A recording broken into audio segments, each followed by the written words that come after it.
Hey guys, so it's August, which means it's time for another farm tour! Yay! Because it's summer and everything is very, very different from when it was in the spring.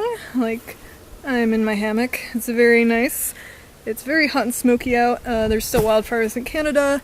I've forgotten what color the sky is. So yeah, I'm going to give you a brief tour of what I have going in the greenhouse, in my main field, and what has changed. We'll figure it out. I'm probably gonna ramble. I never plan these things, which I should probably start doing, but I ain't got time for that. Okay, so I'm actually gonna start on the outside of the greenhouse because I can stand in the shade, which is where these lovely Herba Stella was. I found these seed for these a few months ago. I've been growing it. It's so tasty. I had it when I was in Crete. So I found seeds. Unfortunately, it's a plantain, and it bolts easily. These guys need to go in the ground soon. Oops. Ignore that. Sorry, dudes. Yeah, but they look good. They look a lot better than my lettuces. I've been having huge problems with germination. I actually took 3 days off in the early June to go on a vacation for my birthday when my dad was visiting, and they didn't get watered. So these guys survived. These few plants survived. So I've been lagging with the lettuce. I haven't had any at the market for the last 2 weeks. So these guys are it. I haven't bothered seeding either. And when I go into the greenhouse, I'll show you guys what I've decided to do instead. Alright, so a little greenhouse tour. You're going to see a couple of videos about this. These are some microgreens, spicy mix, a mild mix, and then simply red kale. I'm going to be doing an actual progress video about this experiment since my lettuce has just kind of stopped germinating and it's really sad. Over here is all of my fun stuff, so sweet potatoes that I don't know what I'm doing with, and then osatillo, I have some patchouli, hymea, white sage that all needs to be potted up, and then one of my drying racks that needs to be cleaned out. So yeah, poop house. Poop house. Hoop house. Hoop house shenanigans. Yeah, and just another note, these were the last salad, lettuce greens that I planted, a month ago almost now, and this is what's happening. For most of the day, they spend most of their day in the shade. They'll be in the sun for 2 hours and then go away, so that's what's happening. And then hello from my corn. This variety, I'm growing 3 varieties this year. This is the largest and largest planting, taking up most of the field length and height. This stuff, some of it is probably, let's see, I'm 5'6", just to put that into perspective, so some of it's got to be close to 8 or 9 feet tall. It's a variety called Roy's Calais. It's really beautiful. Haven't totally decided on how I'm going to be selling it, but these plants are crazy stoked. It's incredible. I'm going to restart the video to show you what's going on at ground level. Alright, so here we are. I mulched the top. I have about a 3.5 foot spacing between rows of corn, single rows, only because I'm doing 4 rows. If I was doing more, I would have done beds, so 2 rows per bed, 4 beds, which would be 8 rows of corn, but I'm just doing this as an experiment. We'll see if I'll do that next year, but that's a lot of ground left open, so I definitely wanted to plant a cover crop, especially since I knew I wouldn't have time to cultivate with the horses in here this year. So I mulched the top half of the bed, and this green stuff, if it isn't weeds, I'm not going to show you the weeds. I should, because it'd be honest, but I'm only going to show you my cover crop. So this is crimson clover coming up. I don't think I'm going to do it like this next year.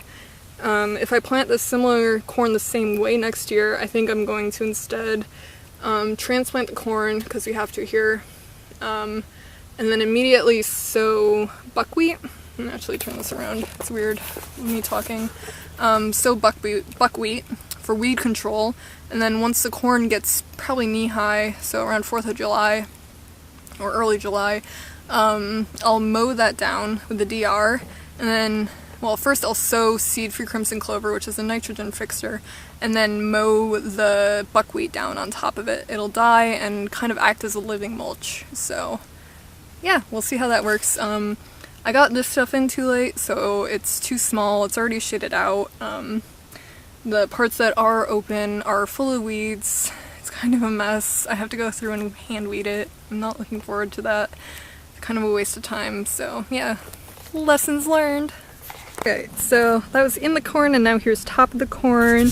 This is my other corn, Mandan red clay. It's already flowered. It's a kind of all-purpose corn once it's been dried, so it's good for everything. Sprinkle some pollen on you. And then over here in this bed, so this is actually a totally different location than I thought it would be. So these rows are shorter, but I have, let me hop down the middle. I'll just kind of work my way down. Up here I have like dry flowers and then herbs in this bed down near the bottom. This bed in the middle is all beans. I'm growing 4 varieties. We'll see how they do. I might do a video this fall comparing them all. And over here, which I have irrigating, is some personal use zucchini, and then my lettuce planting intercropped with sunflowers, although at a wider spacing than where I had them before. Transplanted herba stella, it's so beautiful. And then some chicories, looking not too happy. And then weeds. So many weeds. I meant to pull them today and didn't get to it because it's hot as balls. So I will show you nicer looking things. Step through the beans. But yeah, flowers. My Gela started blooming down there. It's so pretty and alien-like. Straw flowers, which I guess I picked some of these this morning. I guess I could have picked more. This is my first year growing flowers, and these will mostly be used for like crafty stuff. It's not even in focus. Sorry if it's not in focus. And stock, it's a brassica, which is pretty awesome. But it never got watered. Actually, this bed has gotten watered once. So it's super short. And then I have Tulsi, looking super tiny. I did a major harvest. And then, what is this called? It's like hibiscus. Not doing too hot. I don't think it's warm enough here. And then Moldavian balm.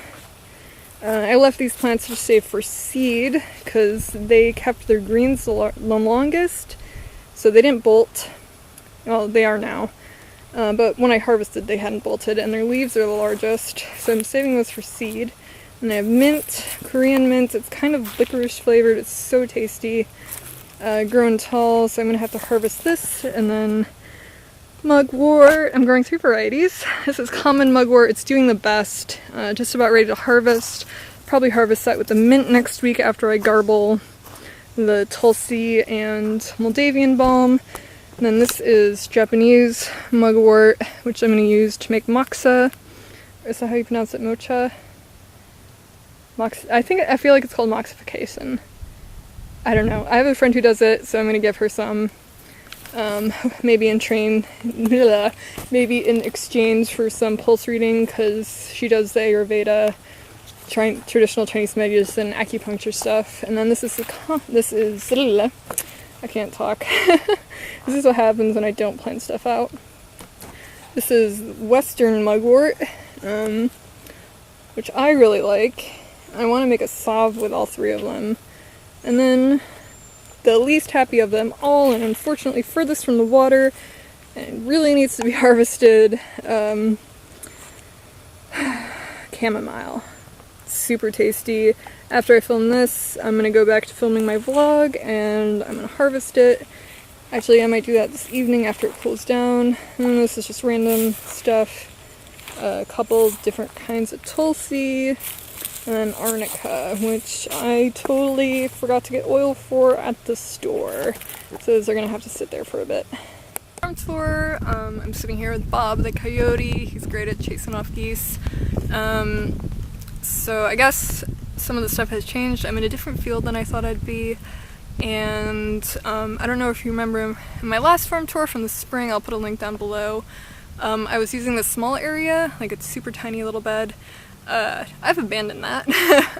I don't have a decent way to get water down there, and I can hand water it from our neighbor's house, except that takes a lot of time, and it isn't worth it, so I let it go to the bindweed. It looks terrible. I still have calendula over there. It's not doing too hot, so I hope it rains soon because I'm not gonna water it. So that's changed, and yeah, that was it. It's really exciting. I'm looking, since I don't have any lettuce at the market right now, and my little stuff won't be ready for a couple of weeks, and I'm not sure how the microgreens are going to do yet. See Red flicking her tail. Thought it was someone walking behind me. I'm looking forward to fall when I'll have dry beans and winter squash and dry corn. Hopefully start selling stuff again.